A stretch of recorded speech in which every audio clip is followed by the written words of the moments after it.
Colette felt bad for the little rat, who still seemed down. People were so mean and unhelpful. Poor thing. It seemed like all he wanted out of life was to cook. And why not? Who got to decide who was allowed in the kitchen and who was not? On her break, she went out and bought a little nice piece of fish and a small pan to add to her growing collection of utensils and private groceries she had apparently begun stockpiling at the restaurant. She made it through the day without incident, good or bad, and at 11 p.m. went out the back door, dragging an old wine crate with her.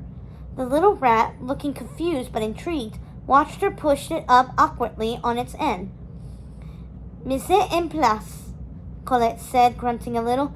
Everything in its place before you even start to cook, right?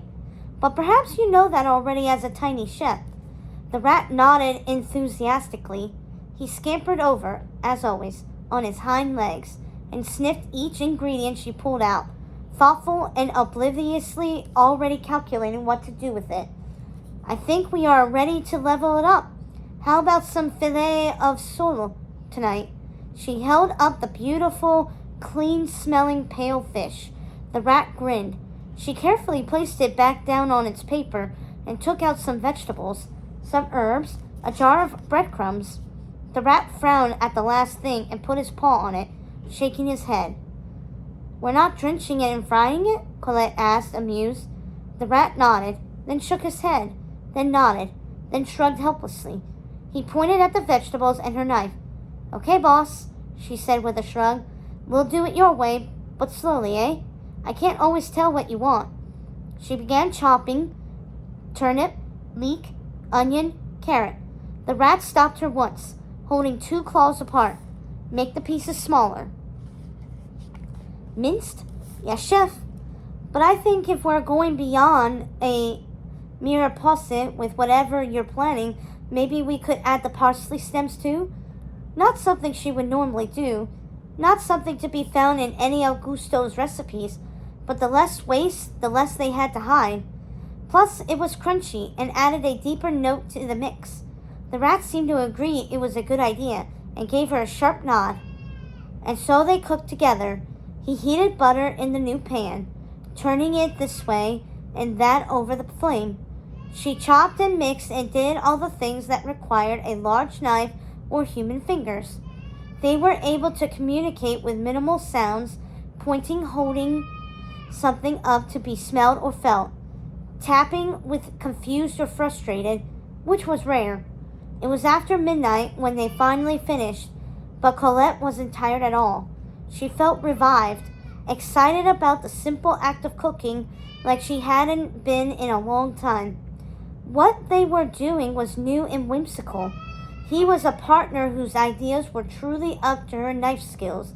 The resulting piece of fish was a thing of art, coated in tiny, colorful bits of vegetables like breadcrumbs, the skin perfectly crispy, and the smell.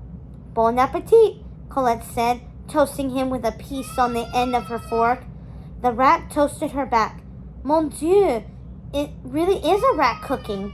Colette and the rat both turned their heads away from their celebratory bites. Standing on the sidewalk across the way was a young couple, both looking a little pleased, but not that surprised at the scene they had just come upon. The young man must have felt Colette's immediate rancor at their presence. My uncle told me, he said quickly.